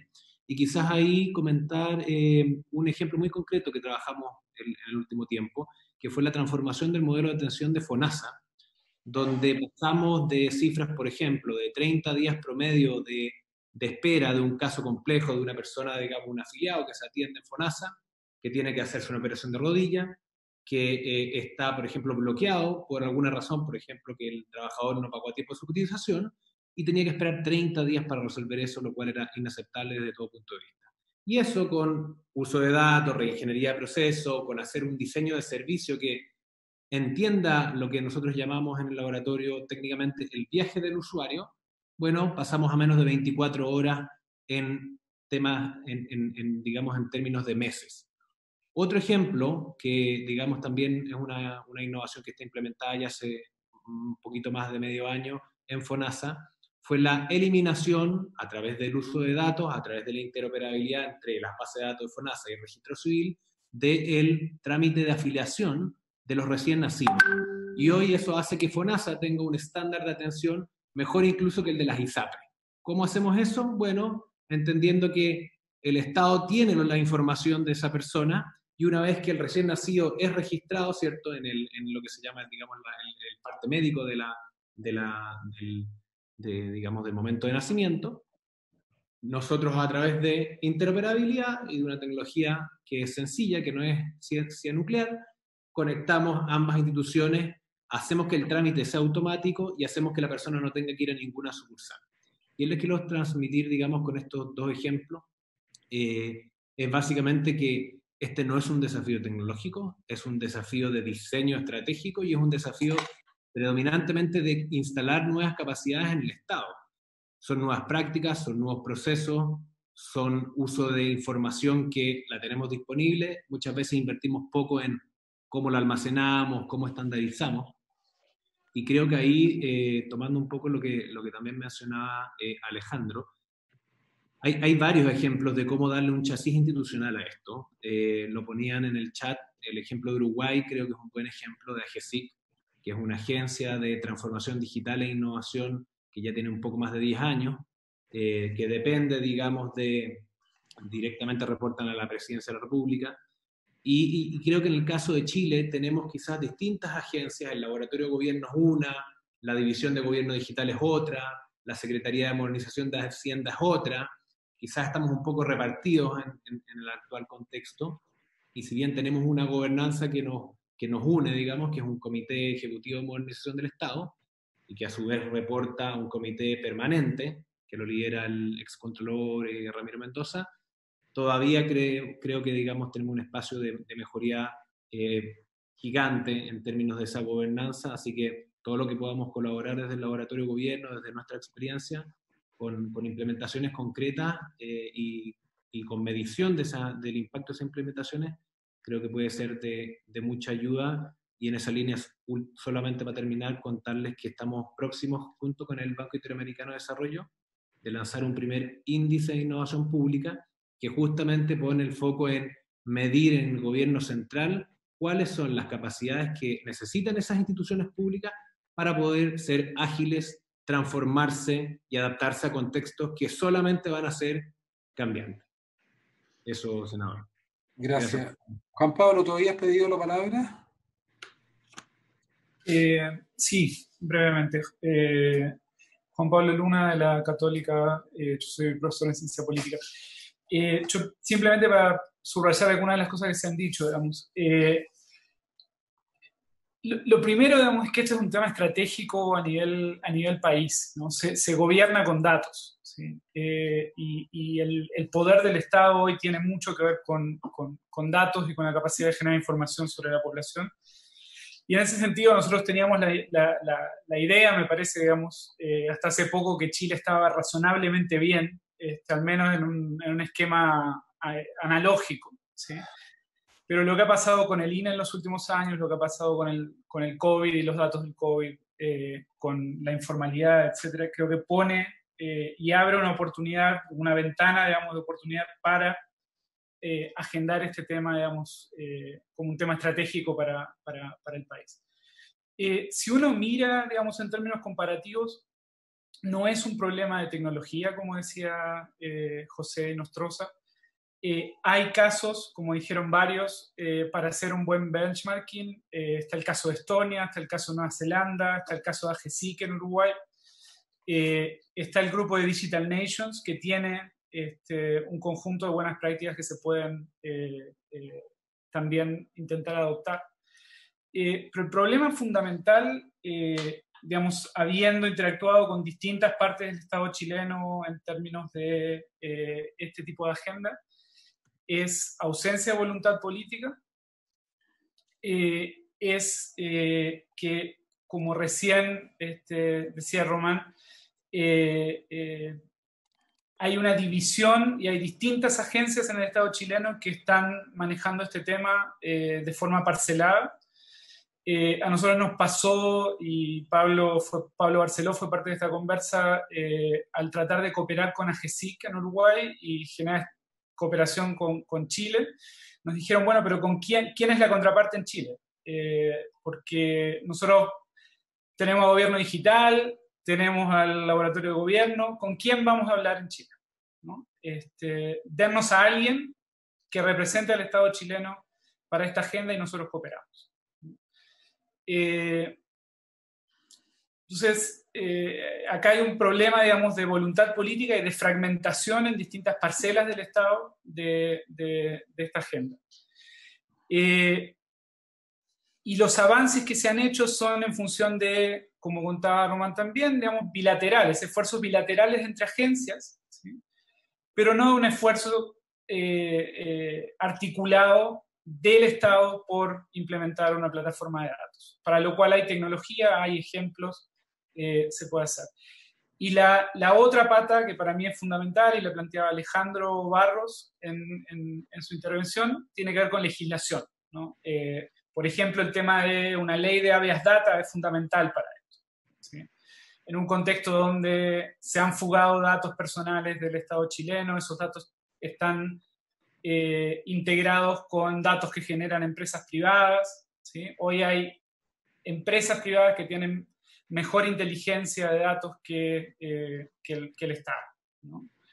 Entonces, hay una pata de legislación que es importante, y en ese sentido también es importante porque cada vez que uno trata de integrar datos del Estado entre agencias, por lo menos, digamos, desde fuera del Estado, el punto de tope siempre son los departamentos legales de cada ministerio, de cada agencia estatal, ¿no? Entonces están los abogados de cada una de las distintas agencias del Estado chileno, que tienen una parte de los datos y que básicamente dicen: yo no puedo ceder estos datos por razones legales, por miedo a ser demandado, ¿no?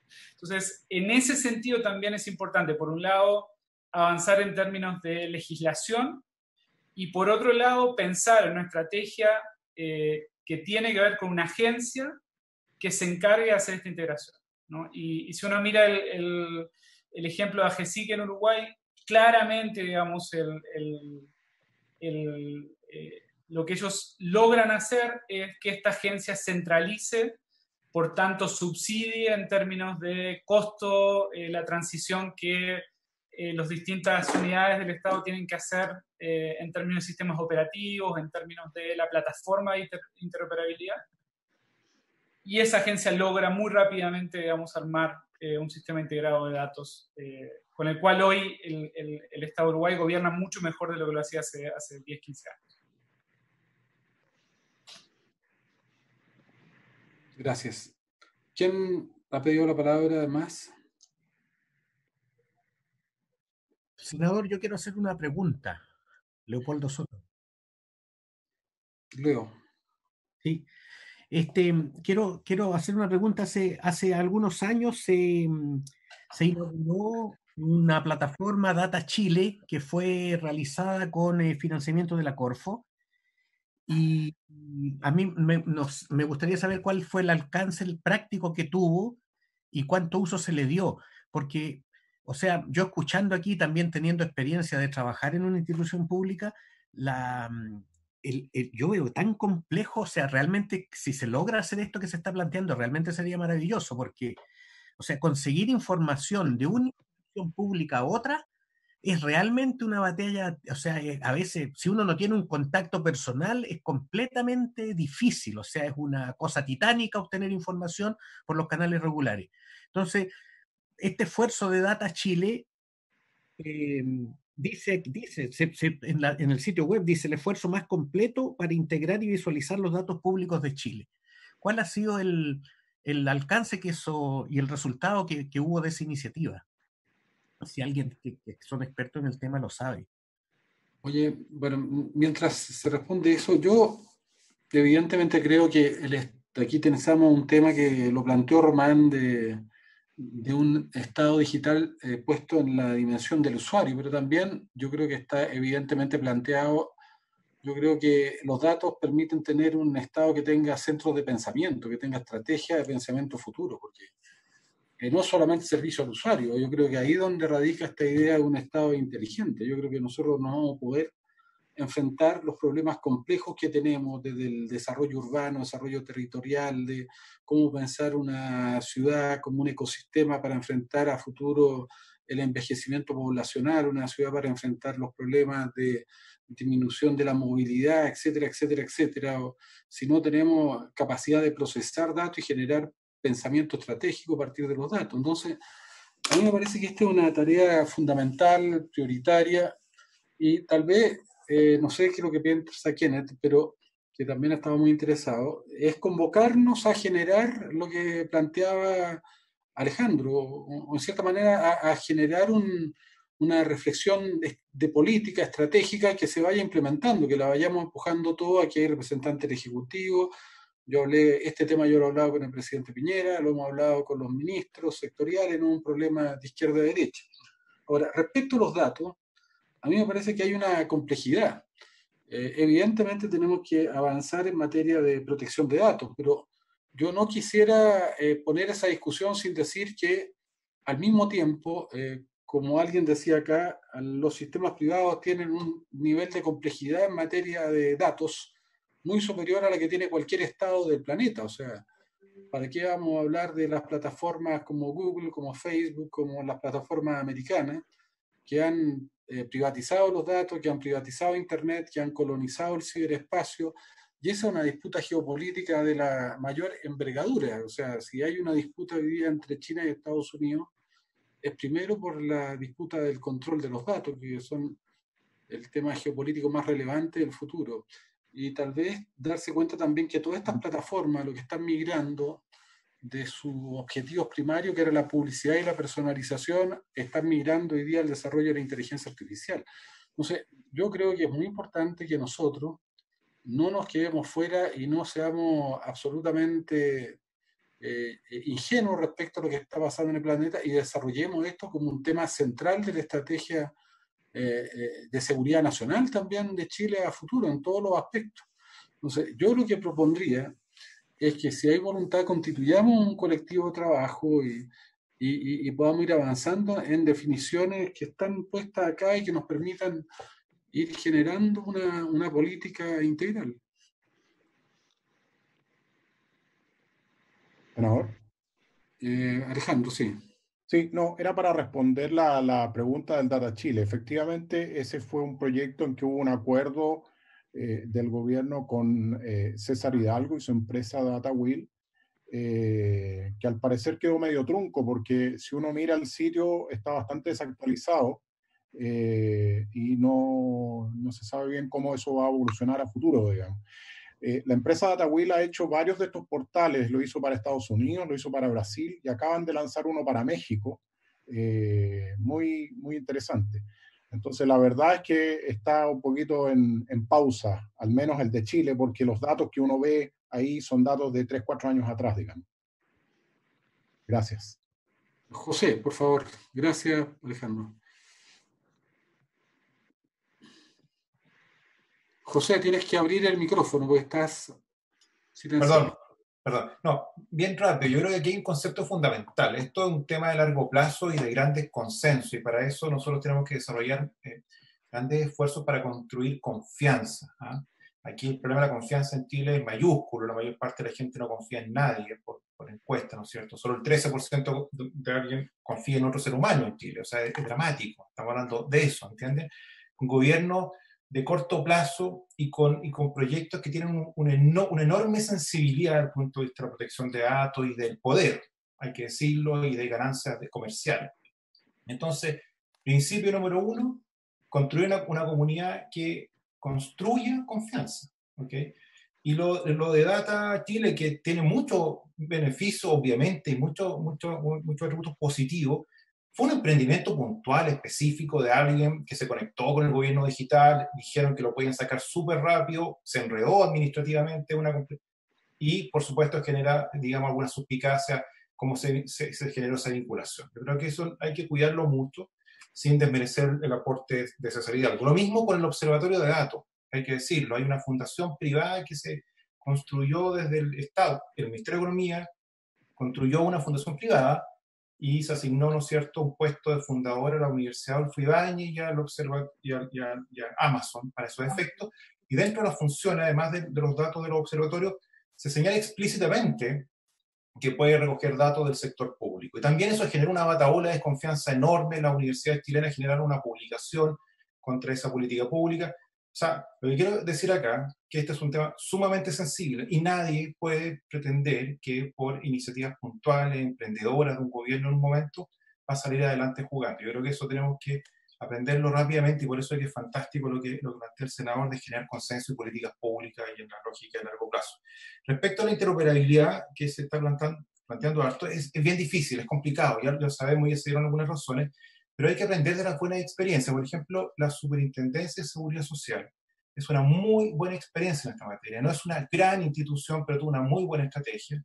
Tiene algo así como 60 convenios de interoperabilidad y genera una plataforma inteligente para esos efectos, y eso ha servido para ir replicándola de alguna manera en otros espacios, en ámbitos similares. Y insisto en la idea de la superintendencia. La superintendencia tiene el poder de pedir datos, tienen más facultades que el resto de los servicios públicos, por tanto, yo invertiría más esfuerzo y recursos en el desarrollo de la superintendencia, como el caso de la Suceso. Y por último, termino simplemente diciendo que hay que tener estrategias, pero se han dado pasos importantes. Yo tampoco inventaría la rueda. O sea, yo creo que tenemos institucionalidad importante en gobierno digital, en laboratorio de gobierno y en la Secretaría de Modernización del Estado, y lo que yo haría es hacer madurar esas instituciones. No inventaría otras, digamos, para esos efectos.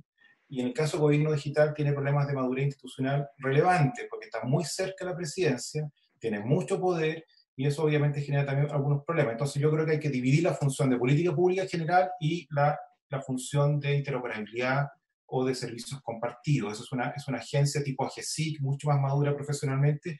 Yo creo que tenemos que dar paso en ese sentido. Eso. Gracias, senador.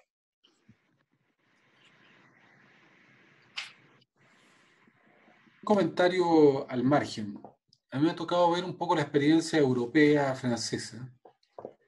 Y tuvimos una conversación con el canciller francés que estuvo acá en Chile a finales del año 2019. Y uno de los problemas que tiene Europa, producto de las políticas que tomaron en materia de datos, es que están fuera de la geopolítica del siglo XXI. Y eso es un tema que yo evidentemente no me pongo a la altura de Europa ni de los países europeos, pero decisiones que, bien intencionadas, finalmente terminaron que Europa no tiene incidencia en el desarrollo del futuro, en lo que significa, por ejemplo, el desarrollo de la inteligencia artificial y el tener plataformas potentes que le permitan a Europa tener un cierto grado de participación en esa geopolítica. Los datos de Europa están todos en las plataformas americanas y ya no lo van a poder recuperar. A lo mejor Europa le va a tener que pedir a Google algún día que entre a la OTAN, porque los chinos están construyendo una capacidad incontrarrestable en esa materia, por lo menos respecto a Europa. Nosotros, bueno, para qué decir, estamos absolutamente fuera, pero solo señalar que también hay que mirar estas políticas en una perspectiva global y ver de qué manera nosotros vamos a reaccionar a nivel regional, latinoamericano. O sea, cuando definamos política también hay que definirla en el contexto global de lo que está ocurriendo en esta materia. No sé si hay alguien más que quiera opinar. ¿Quería comentar algo? Pablo. Sí, Pablo Barceló, soy académico de la Universidad Católica y director alterno del Instituto Milenio Fundamento de los Datos. Coincido de que esto es absolutamente crítico en este momento. Por ejemplo, DataWheel, recalcar que eso no es una infraestructura, ¿no? Eso es un portal. Nosotros requerimos una infraestructura para esto, para el Estado, a través de una agencia autónoma del estilo de lo que hace AGESIC, ¿sí? Y ha aparecido tangencialmente, pero me gustaría igual dejarlo recalcado, el tema de la transparencia, ¿no? O sea, uno de los ejes importantes de este tipo de infraestructura es que permite mejorar la transparencia con la que se trabaja. Primero, para que los ciudadanos sepan que se trabaja con datos para tomar decisiones, lo que no es obvio, ¿no? Y segundo, con cuáles datos, ¿sí? Un caso dramático para nosotros, al menos como instituto, fue lo que pasó en temas COVID con MinSal, ¿sí? ¿Es el Estado chileno el dueño de los datos de los ciudadanos o es el garante de que esos datos se trabajen bien, ¿sí? No puede seguir el Estado trabajando como si fuera el dueño de esos datos, ¿ya? Porque no hay ninguna capacidad entonces de la ciudadanía de saber cómo se está trabajando con ellos, ni apoyar al gobierno, al Estado en tomar mejores decisiones, ¿sí? Así que ese tema de transparencia a mí me parece crucial. Gracias. Ofrece la palabra. Bueno, no sé Listo si... para cuando tú me digas entonces, Guido. No, usted tiene la palabra para que, de todas maneras, después si hay alguien del Ejecutivo que quisiera opinar después de Kenneth, pero si no, le damos la palabra a Kenneth. Bueno, muchas gracias, Guido. Un saludo a todos. Para los que no me conocen, yo soy el senador Kenneth Pugh, de la región de Valparaíso. Yo soy ingeniero naval electrónico. Partí con sistemas de interoperabilidad a mediados de los años 80, trabajando con la Católica, para hacer sistemas de enlace de datos seguros. Los sistemas básicamente con criptografía y transmisión inalámbrica para operaciones militares. Ese es el origen de los sistemas con los cuales me tocó trabajar. Y posteriormente en mi carrera tuve bastante experiencia en liderar proyectos de integración cuando pasamos por el Y2K a un sistema One completo, y también en el ámbito hospitalario. Tuve que estudiar gestión de instituciones de salud y fui director del Hospital Naval, por lo tanto el HL7 lo conozco bastante bien, he podido trabajar en todos estos mundos. Esta pandemia me ha permitido reflexionar en varias cosas y yo quería compartir con ustedes algunas ideas, las traté de poner ordenadamente, con esto que yo llamo la República Digital. ¿Y por qué? Por nuestra esencia, por la razón a la fuerza de los datos. Y ustedes efectivamente le han dado certero, ese es el verdadero desafío que tenemos ahora. ¿Qué es lo que tenemos que entender? La interoperabilidad que se ha hablado, más que un chasis, yo prefiero llamarla una fundación.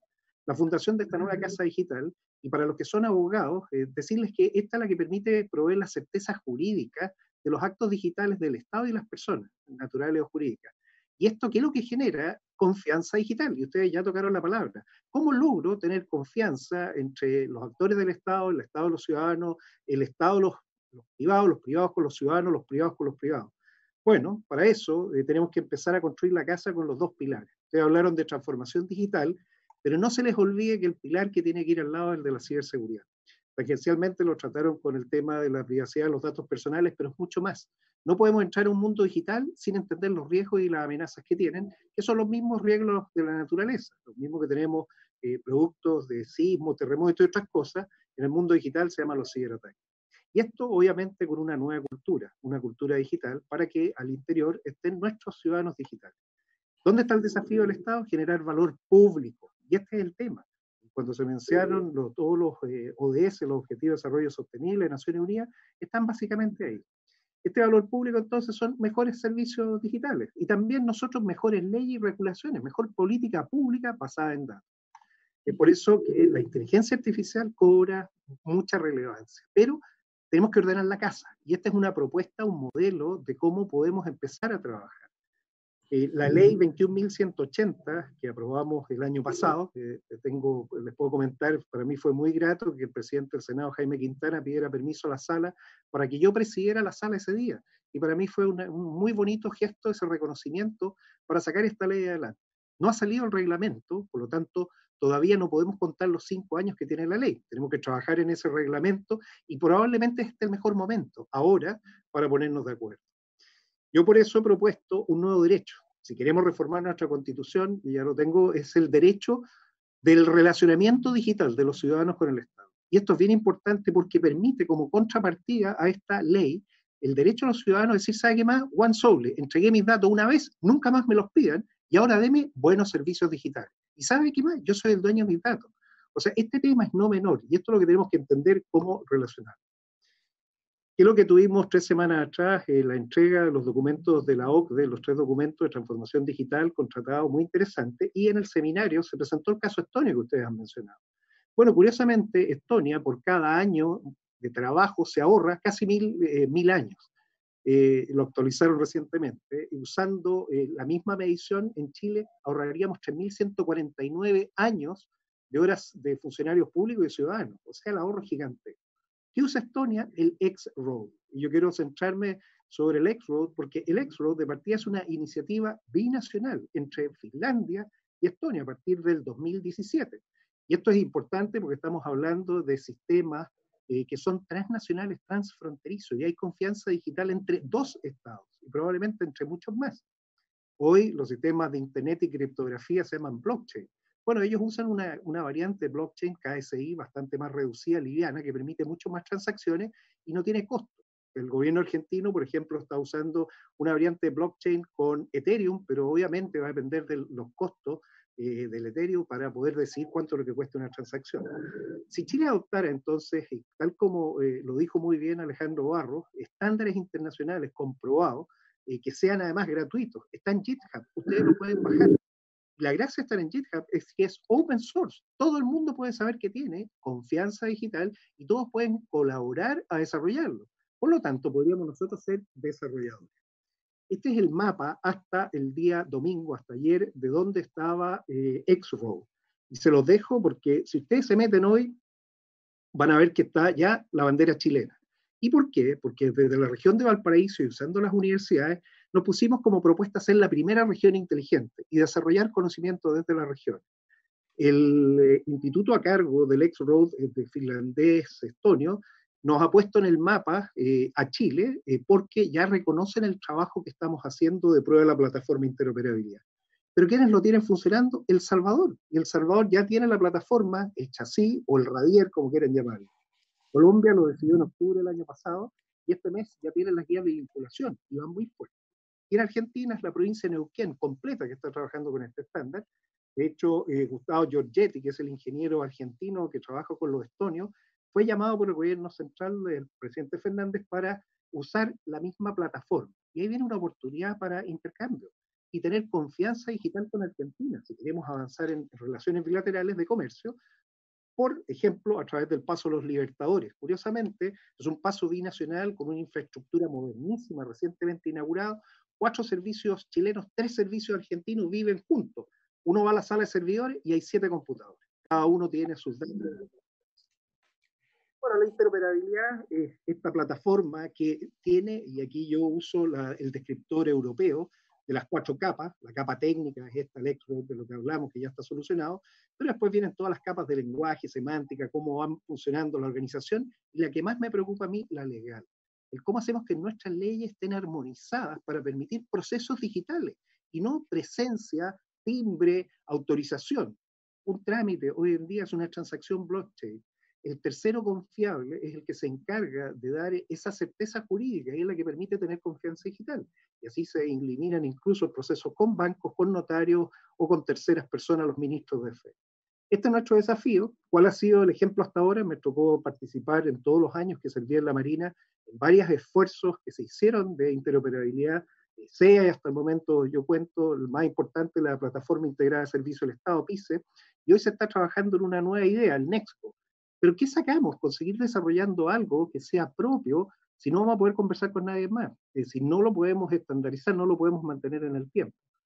Cuando trabajaba en la Marina, le gastamos muchos años, más de 15, en desarrollar sistemas propietarios, hasta que finalmente tuvimos que adoptar los internacionales, Link 16, Link 22, que son los sistemas con criptografía e interoperabilidad, para poder operar con otras naciones.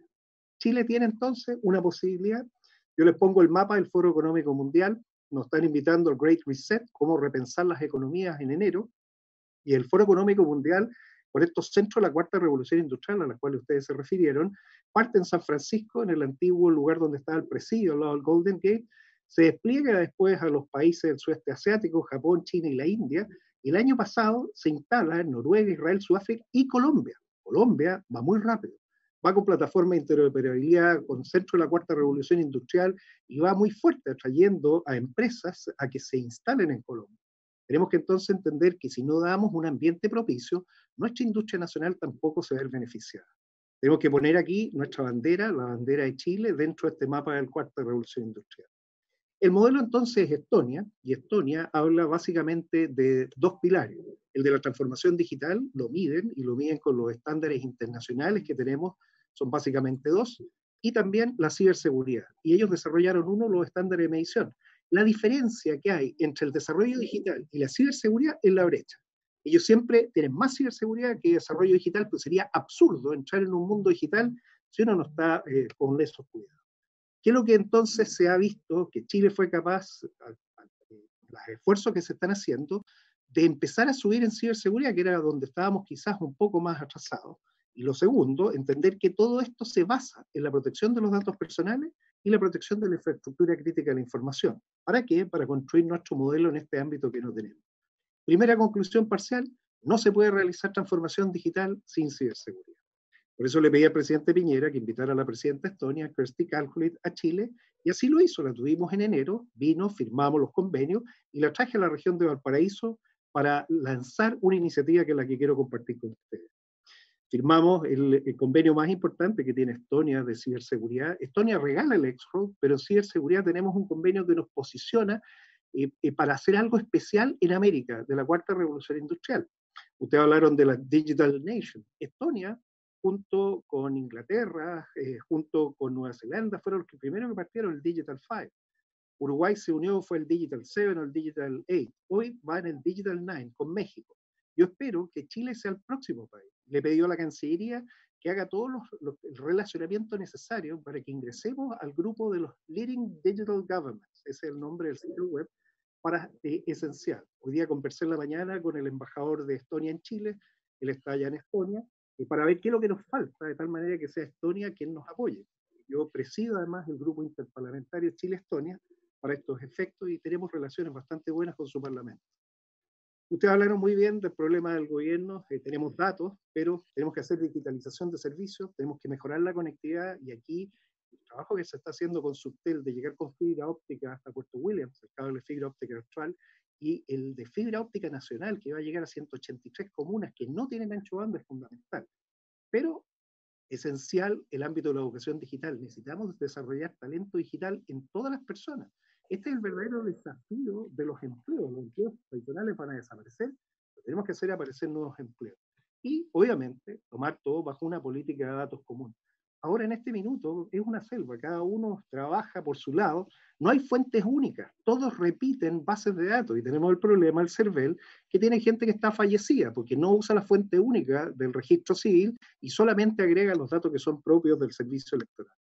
Bueno, Marcela es una ciudadana común y corriente, ella tenemos que dotarla de identidad digital.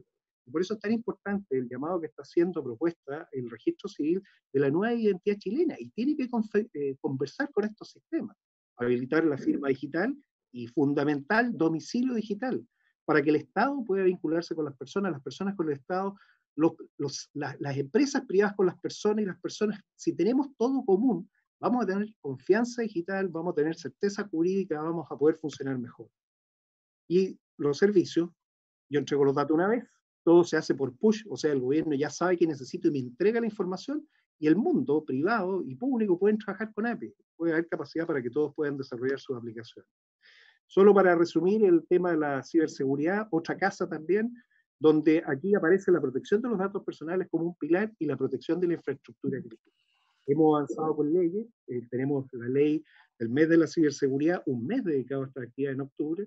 Se está avanzando en la ley de protección de datos personales, que da su segundo trámite legislativo en la Cámara de Diputados, pero queremos una agencia de protección de datos autónoma, no que dependa del Consejo para la Transparencia. Hay un conflicto de interés entre los dos más o menos grandes. Ese es más parecido al modelo español. En general, los países latinos tienen separados, hay algunos casos obviamente que no, pero separada la protección de los datos personales, un derecho a acceso a la información, de la protección de los datos personales, que tiene que tener un tratamiento mucho más técnico. La ley de delito informático es fundamental, y también leyes marco, ciberseguridad y protección de infraestructura crítica. Solo para darles una idea de qué es lo que se pretende armar es un sistema nacional de este tipo, donde, de acuerdo al modelo español y tomando la iniciativa de ellos, a mí lo que más me interesa es el desarrollo de esta capacidad, que es un instituto de interoperabilidad y ciberseguridad, llamado INCIBER, para tenerlo aquí en la región. ¿Por qué? Porque en ciberseguridad, en estos temas, y más que nada en la plataforma y la confianza digital, no se compite, se colabora. La región de Valparaíso tiene el 10% de la población de Chile, el 10% del PIB, pero el 30% de los alumnos de matrícula de educación superior, técnico, profesional y universitaria. Tenemos muchas universidades, tenemos mucha gente y tenemos que saber retener. Ya se hizo la primera parte con el Instituto de Ciberseguridad Español, Rosa Díaz, que está en la foto apoyándolo en los seminarios que inauguramos el año pasado en el Senado, es la directora actual y ya tenemos el apoyo de ellos. Por lo tanto, somos capaces de crear con ecosistemas regionales, que también hay que pensar cómo usarlos y darles tareas específicas, por ejemplo, a la región de Valparaíso Este, para poder convertirnos en la capital de la ciberseguridad del Pacífico Sur. O sea, una banderita del 4IR. Si ustedes ven los leading digital governments, no hay nadie que se haya especializado en ciberseguridad todavía, y eso es fundamental. Lo mismo, los centros de la cuarta revolución industrial, ninguno de ellos está especializado en esta materia. Queremos entonces apoyarnos en el Nordic Institute for Interoperability Solutions, que es el NIS, el que tiene y promueve el XROAD, y también el Instituto de Ciberseguridad Español. Ambos dos nos han apoyado, nos permitieron hacer las pruebas de XROAD que ya son satisfactorias y permiten pasar al paso siguiente, y con España solamente estamos esperando darle forma a figura.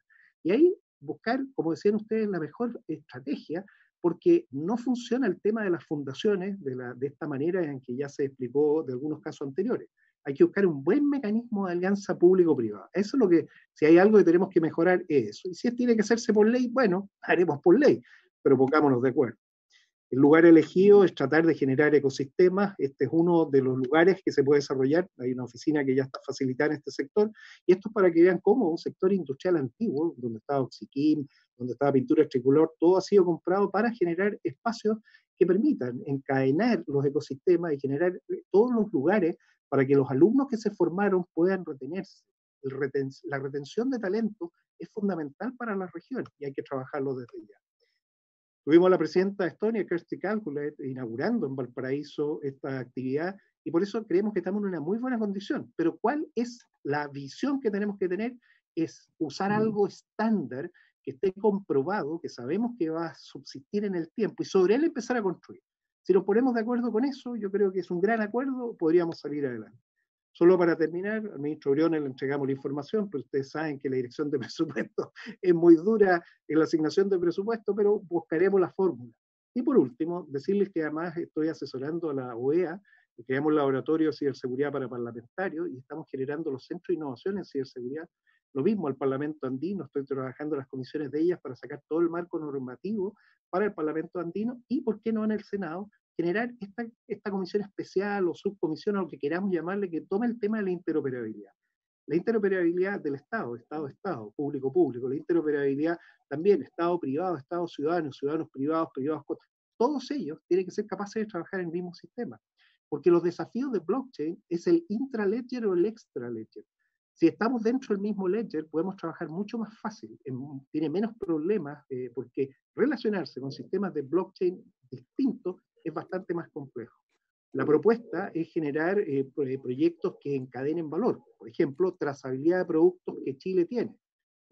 Fruta, vino, pescado, que puedan partir desde las regiones con toda la trazabilidad agregando valor a destino final y haciendo al mismo tiempo todos los trámites que se hacen con aduana, agentes de aduana, el servicio de impuestos internos, etc. Eso es básicamente lo que quería comentarles, decirles que estoy disponible desde la región para poder trabajar. Con Guido hemos conversado este tema, ver cómo lo podemos hacer. La experiencia acumulada que ustedes tienen es gigantesca. Y lo otro, yo confío mucho en la capacidad nacional. Yo trabajé a fines de los 80 en Israel en los temas más delicados de desarrollo digital y que me di cuenta del gran valor que tenemos en Chile de nuestros talentos. El problema es que hay que darles desafíos grandes y organizarnos mejor. Nuestro gran problema es de organización.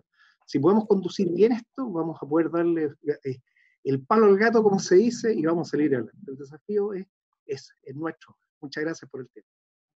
Bueno, miren, yo creo que...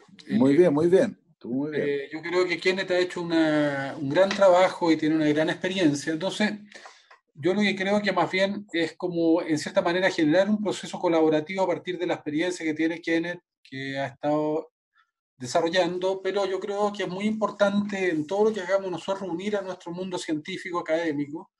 Las universidades tienen que pasar de ser solo centros de investigación y de desarrollo de paper y de formación a ser grandes centros de pensamiento estratégico, y acá tenemos un tema que nos invita y yo creo que estamos todos de acuerdo. Así que yo lo que les propongo, que con Kenneth les vamos a hacer una propuesta de trabajo para tener una segunda reunión, vamos a tomar lo que ustedes plantearon acá, lo vamos a resumir, se lo vamos a enviar y poder pedirles que nos ayuden a generar este proceso, ¿no? A partir de lo que hay. Yo estoy de acuerdo con José, está lo que planteó Kenneth, hay avances que han sido importantes, los vamos a reunir todos, pero demos un salto y vamos un poco más allá y hagamos que se mueva esta frontera y se mueva esta brújula, porque yo creo que es importante. Yo solo agradecerle a todas y a todos, nos va a ayudar la biblioteca también del Congreso que está acá. Le agradezco a nuestros 2 premios nacionales de ciencia, a nuestra presidenta de la academia, a los senadores y senadoras. También tenemos nosotros aquí un infiltrado que está por ahí, no sé si está todavía, que es Nicolás Luco, uno de los más antiguos periodistas. Ahí está Nico. Así que gracias por estar acá. Espero que haga en su página del Mercurio una pequeña nota sobre esto, porque es muy importante. Y bueno, y agradecerle la participación a todos.